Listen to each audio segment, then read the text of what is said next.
Hey, Rudy, great to have you on. So tell us a little bit about who you are and what you do. Well, I'm Rudy Yuly, and I'm a writer for various clients. Currently, my tech client is Microsoft Bing, and I write interactive content for them right now. Um, Quizzes, opinion polls, fun stuff for end users. But prior to that, I've done many other types of writing. I've done accessibility content. I've done general web content for startups within Microsoft and Cisco, and going way, way back, uh, because I've been doing this for a really long time. I began my career as a newspaper writer and journalist.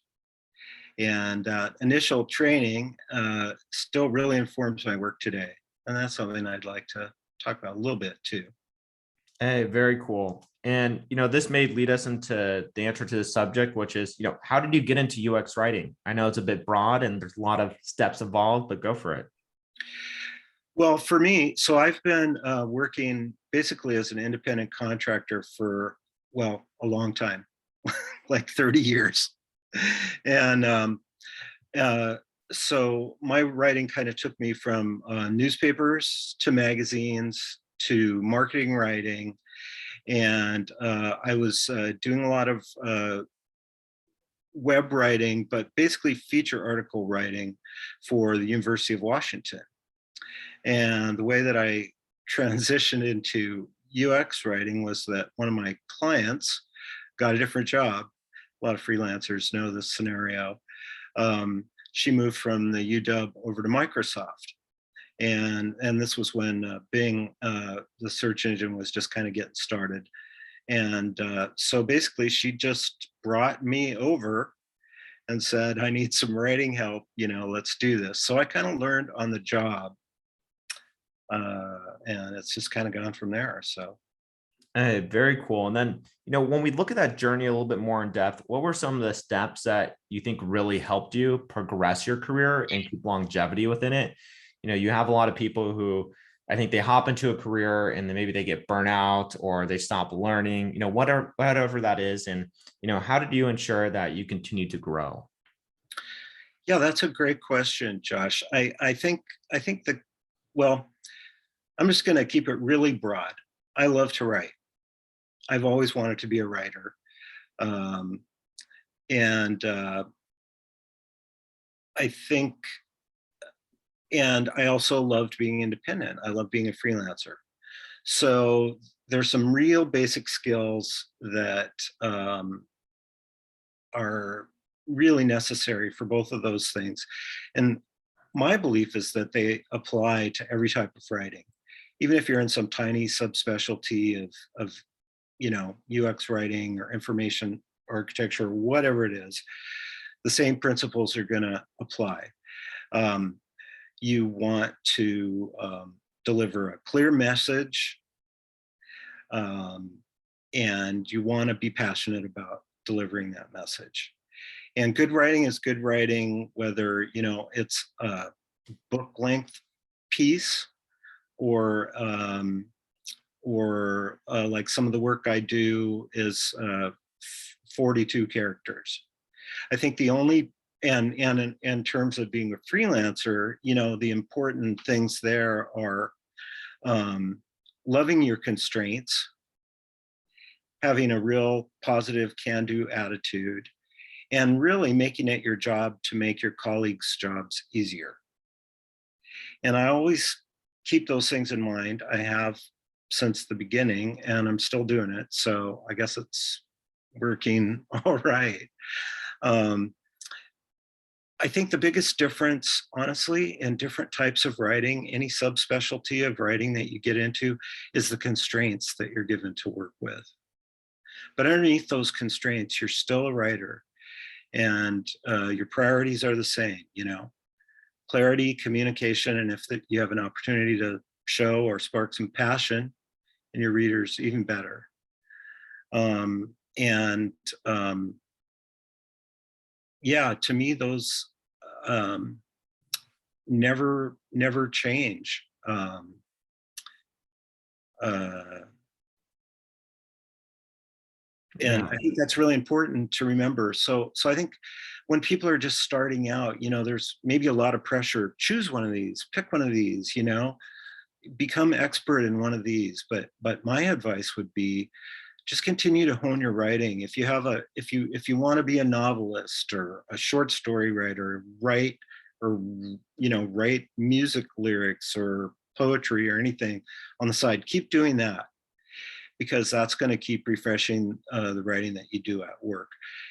And the people that do the best and last the longest are going to be the ones that have the deepest well of curiosity. They're going to find everything interesting, especially in technical writing. A lot of the times the job is to make some really, complex, challenging topics as simple as possible without dumbing them down.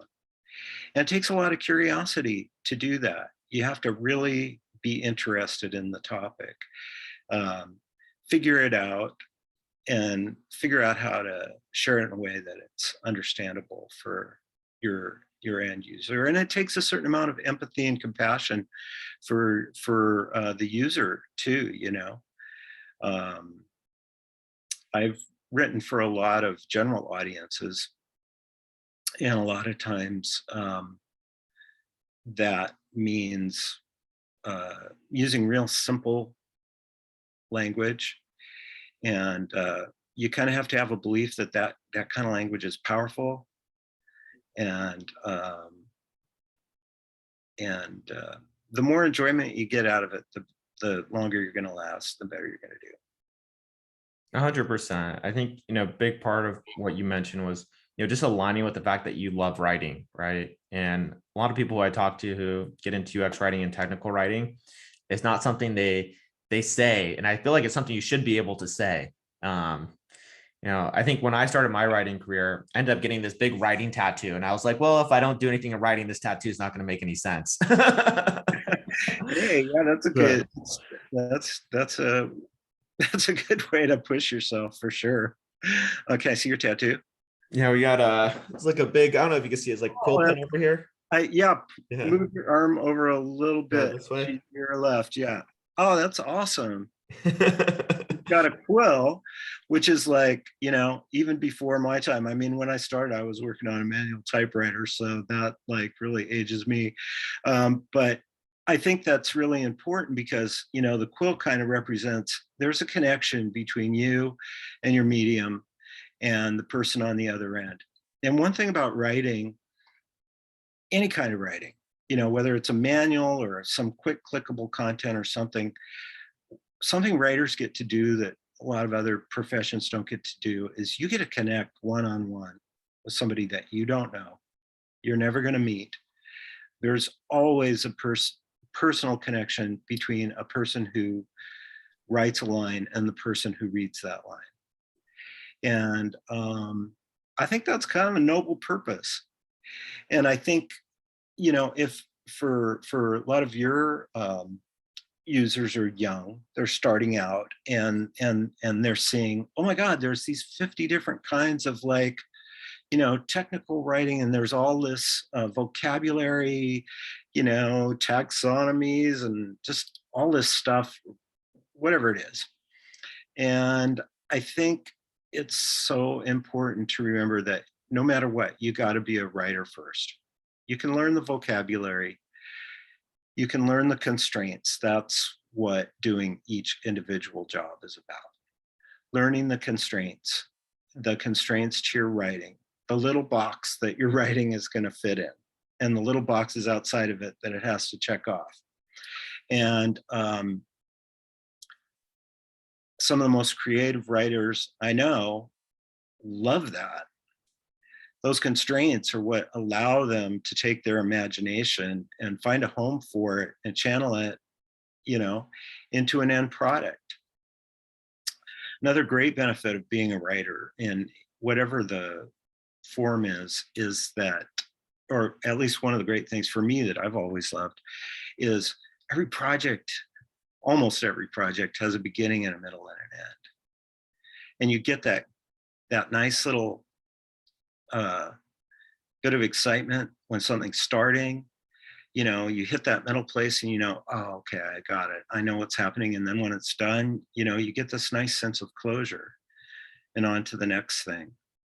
I've done just about every kind of writing imaginable professionally. And the thing that interests me the most about it is how much is the same, you know?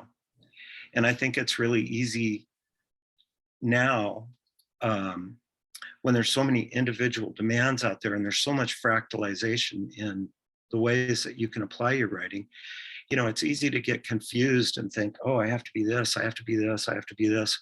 But underneath it all, no matter what you do, you need to be a good, passionate writer. Yeah, I think there's signs out there that some people are like, I know I've met writers who carry grammar books around and their backpacks are just, and they don't read them every day, but it's like, because I know I'm going to need this and refresh like once every 3 months. Oh And they yeah, leave them there. And that's always like a sign. yeah. To me, honestly, the biggest difference that I've found between like really passionate writers is whether they advocate for the Oxford comma or not.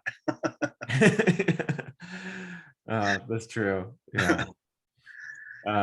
Well, let's talk a little bit about the future of writing and UX writing and technical writing. Because I think a lot of things coming up, especially with different terminology, as we discussed before we hopped on. Where do you see the future going when it comes to one is like vocabulary around it and maybe new workflows that are getting adopted, how UX writers are being integrated into companies and that what that ecosystem looks like? Um, I think I my personal perspective is limited, so I can't really speak to industry wide. One thing that I have noticed is that there is an appreciation for writers who know how to switch gears, know how to sometimes go outside of their job description a little bit. Because I think with a lot of businesses that are, trying to tighten up their operations and stuff, it's a little bit of an all hands on deck kind of energy out there.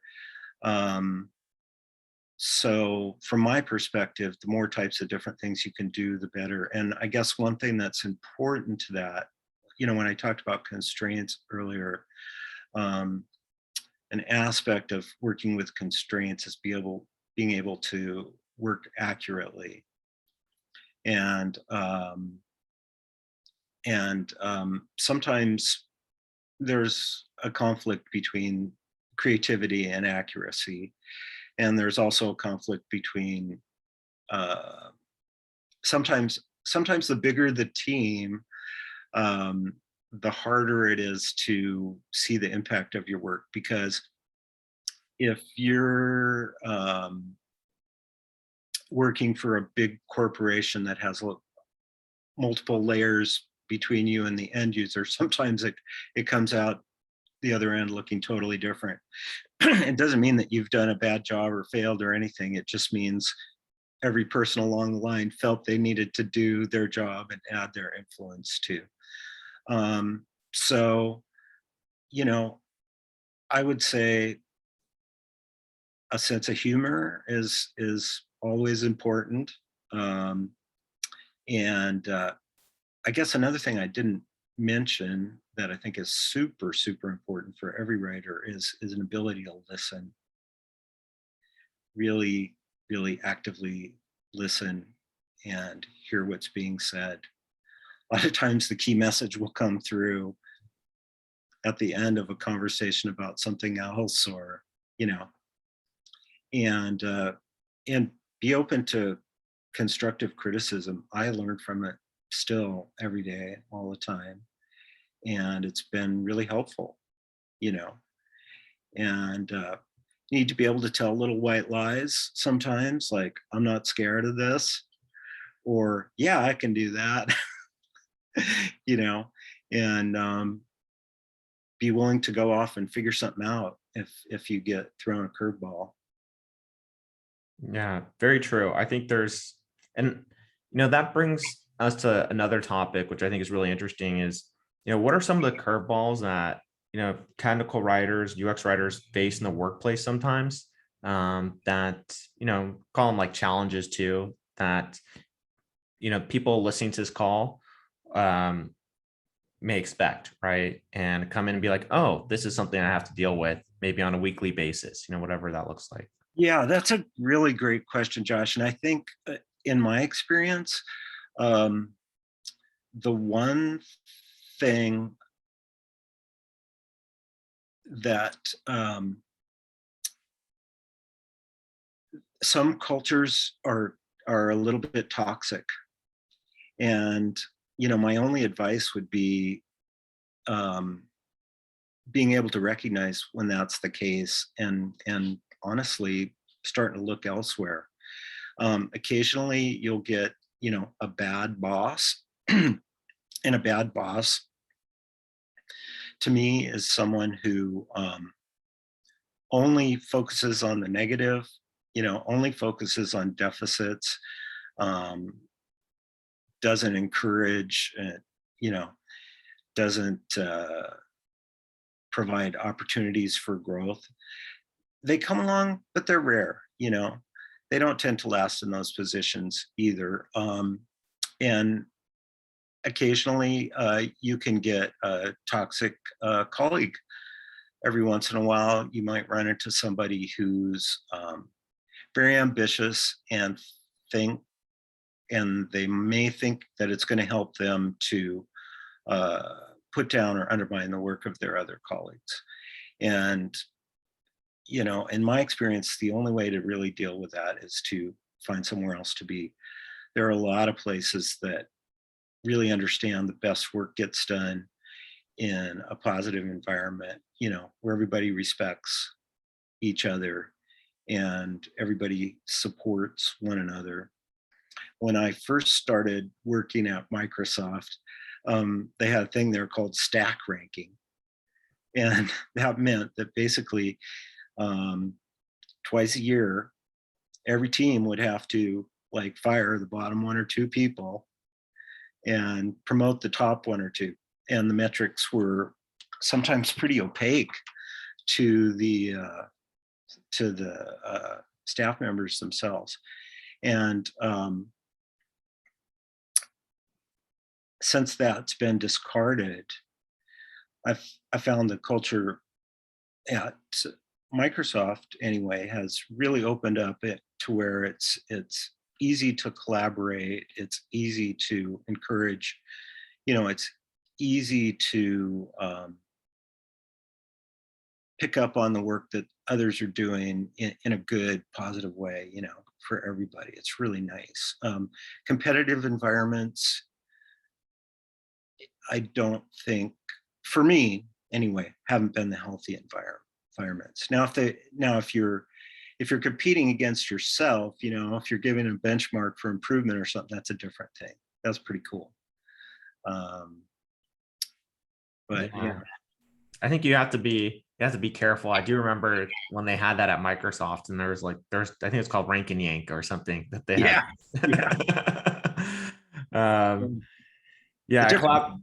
Different, slightly different corporate culture. Yeah, it's names. It's interesting, how times change and people are like, okay, well, I think part of it is collaboration can be more easily recognized today and how people are collaborating. I think that has a lot to do with maybe different workflows that are implemented in tools that we use. And, without those type of things, I think building an ecosystem of project management, you're like, you don't want things to get lost. So you're like, what is the other alternatives to keep people motivated? So I think go for it. I'm sorry, go ahead, Josh. Yeah, I think by forcing people to say, hey, we're going to collaborate instead because there's, this isn't working and we're getting a lot of bad, I think one is like outcomes and press from it. It almost forces you to be like, okay, well, let's create tools that make us better at collaborating, right? Yeah. And Microsoft did that to a large extent. Yeah. It's funny how that works. Yeah, and I think, you know, uh, I because I've been doing it for a long time, I do have some choices, and I know I've never worked for just a single client. That's just my own particular choice. I don't like to put all my eggs in one basket. Um, so I gravitate more to the things that I enjoy. I like writing. I like to be able to use humor once in a while. I like to tell stories. I like writing that's not too dependent on tons and tons of tools and tests and internal review. But you know, if I was starting out, I'd be thrilled for a foot in the door anywhere. I'd learn what I could, and if it didn't feel right, then I'd move on. I think that's another thing I've seen watching colleagues' careers over the years, and now with a lot of people that were my bosses and stuff, or like even retiring and stuff now. Um, One thing I've noticed is that in the tech industry, especially, a willingness to move and change jobs will never hurt your career. um, in fact, I've seen people that I would say were not the very, very most talented or the very, very most capable go further by changing jobs on a fairly regular basis. um, that's like maybe an off the record insider tip, but don't be afraid to move if something's not working.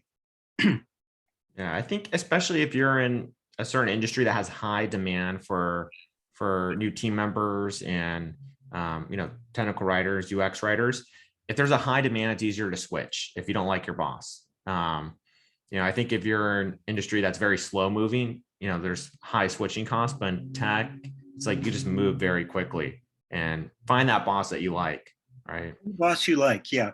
And Yeah. I do think, like you mentioned, there's so many different kinds of writing. I feel like there's a lot of pressure, probably more pressure now on people that are starting out to pick a specialty and just, go down a rabbit hole.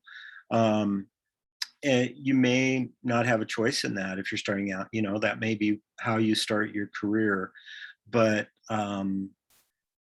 people aren't generally built that way. Almost every writer I know is in a band, or you know acts and plays on the weekends, or does something else creative, and that's who you are. And it's important to bring that to whatever you do, and realize that's the thing that's going to enable you to adapt, um, and change, and just keep growing. Don't be Yeah. afraid of change. And I know we covered a lot today. And for the people watching, do you have any sort of final words of wisdom to help them out? And if they're looking to jump into UX writing and technical writing, or if they're just getting started? Yeah, well, basically, tap into your passion, tap into your curiosity, keep an open mind and follow your gut. If it doesn't feel right, it's probably not. And there's a lot of other opportunities out there. Yeah, the world's a big place, The world is a big place, and you never know which direction it's going to take you in. Well, Rudy, thank you so much for being here with us today. And if students are looking and interested in connecting with you, can they connect with you on LinkedIn? Sure, that'd Awesome. be great. Yeah, thank you. It's you know been an honor talking with you, and sharing some stuff with your students. Thanks, Josh. Yeah, all the best, and we'll rock and roll. Okay, see you later.